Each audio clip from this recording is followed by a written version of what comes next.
Preparing for AAP, a couple of things that have come up. Last year we had the Inflation Reduction Act when it came into play in 2025 that affected Medicare Part D.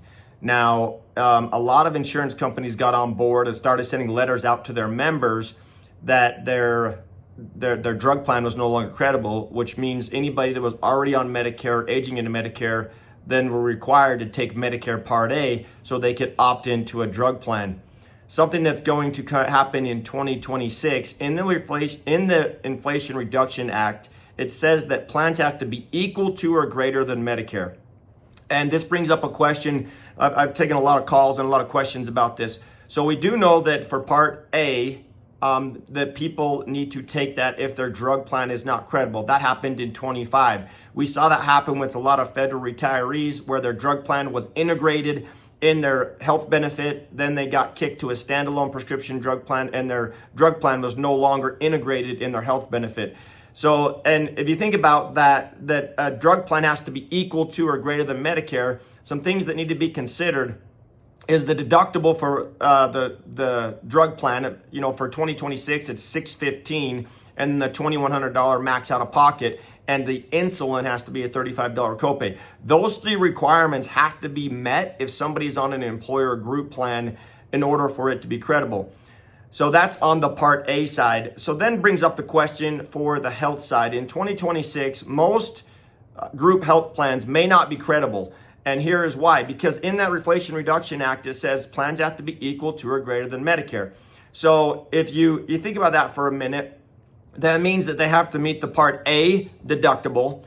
They have to meet the Part A deductible, the Part B deductible, and then they have to have those requirements to be met in order to be equal to or greater than Medicare on the health side.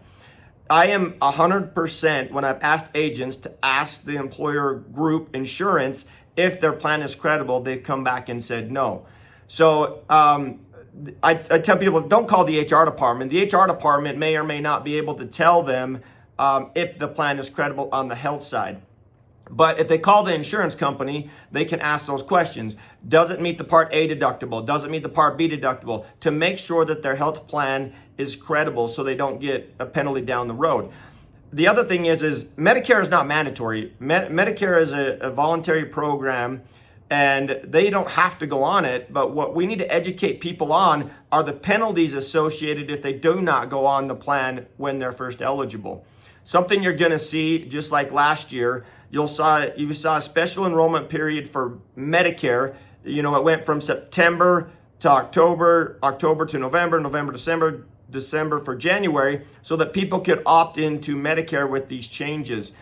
Remember, we're just educating people on what their options are, and these are penalties that they would potentially have if they did not sign up for Medicare when they were eligible, not only on the Part D side, but the on the health side for A and B. And when you bring those questions up, it's just educating them on what their options are.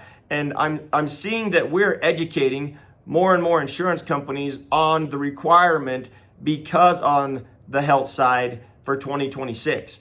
And I think agents wanted to say health group plans are not credible. There still may be group plans out there that are credible, but very few if they don't meet the A deductible, the B deductible. So it's an education process. Now, the next question is when you're talking to a member about their health plan and they're like, well, I'm paying for my group plan.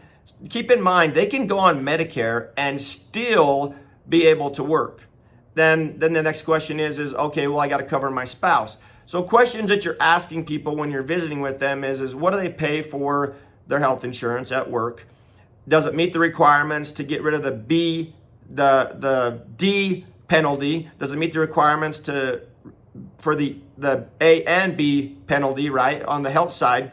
So asking those questions to the member and having them call their insurance company, because like I said, 100% of the agents I've talked to, then they've talked to the insurance company, they said they're not credible. But it does put the member or the consumer at a little bit of a disadvantage, because then they have to decide, do I want to stay on the group and have Medicare? Do I want to cancel my group, or do I want to just stay on Medicare? But if I have to cover a spouse, they may have to have both. Now, they can also opt in, just say, I'm going to take the penalty and sign up when they're later, when during the general election period for A and B. It's an interesting dilemma that we're in, because we used to be able to say, you're on a group plan, go ahead, don't worry about it. You don't need to go on Medicare.